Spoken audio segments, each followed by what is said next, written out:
Okay, hi proofers. This is Colin from proofreadingcopy.com, and in this basic video that I'm posting on the daily publication page, it should help you guys to understand exactly what the procedure is in proofing and the step-by-step method that you must follow in order for us to actually track that you are proofing correctly. Now, in the past, some proofers have been taking the names of the books and searching for them on Amazon. While that might seem as a faster way to do it, the problem is that we run tight audits, very good audits on one, your payment request submissions, your actual submissions, and of course the tracking that is employed on the system to ensure that you walk through that particular process to download the book. Now, there might be some differences, and you might find where, we might track you doing 15 or 20 proofs. You might submit 25, and you might, of course, request 25. Now, if there's a slight discrepancy, we can trump that up to, technology. However, where we might only see 3, based on a tracking, or 0 based on a tracking, and then we're actually seeing, a payment request come in for 25 proofs, then it's going to be cause for concern, and we're going to have to address that, clearly. The problem is that we need to explain to our clients exactly that, we have evidence that the proof was done, and this is the tracking evidence that is there, not just based on other security features that we do. So for your protection and for our protection and the client's protection, the main thing is that you want to just follow this particular process. They're really interested in just ensuring that their books are showing up correctly in the Kindle for PC and of course the Kindle machine. Okay, so we're going to just walk through here quickly what needs to be done, and this was done. This book was free on October 5th.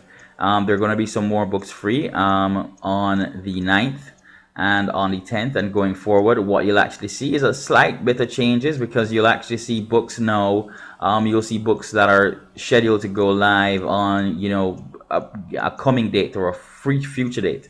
So you'll actually see books that are out there live on, say, the 9th, the 10th, the 11th, and they'll all be posted on a daily publication page so that you can have a basic idea of what's going to be out there. And of course, we can add depending on how many people do decide at a particular point in time to come in.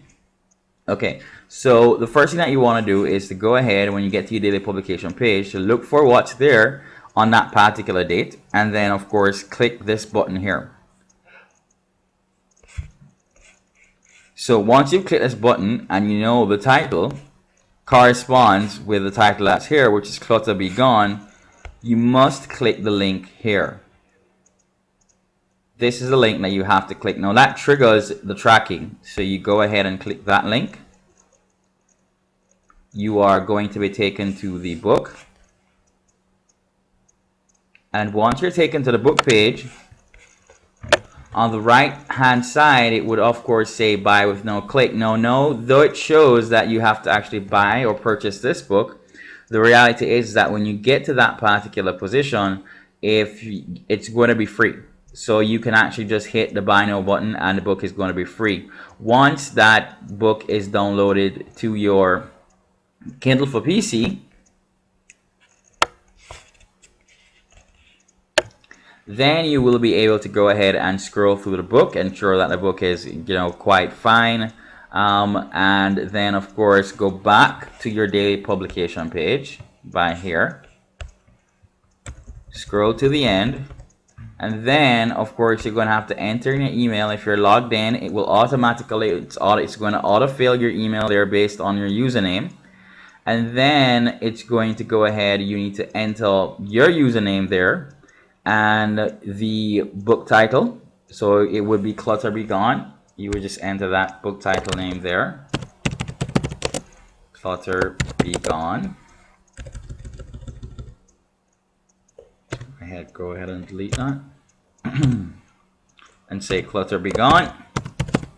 Or you can just, to make it easier, you could copy the title there and place it there, and then you would of course put the last 2 words.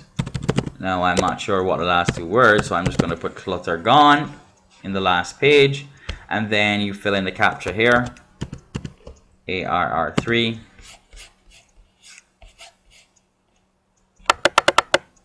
And then of course, oh, right, you're actually going to put OK here if the book was OK. And then you're going to fill in the CAPTCHA, which is ARR3.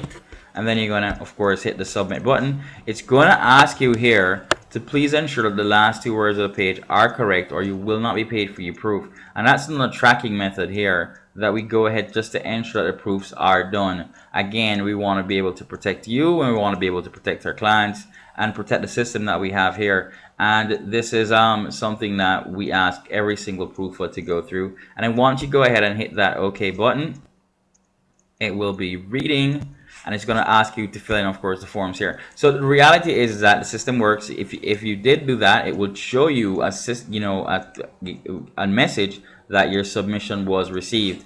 Now you have to go through this particular process. If any one of those things are left out, your submission might not go through, and hence it's very, very important for you to focus in and handle that particular matter.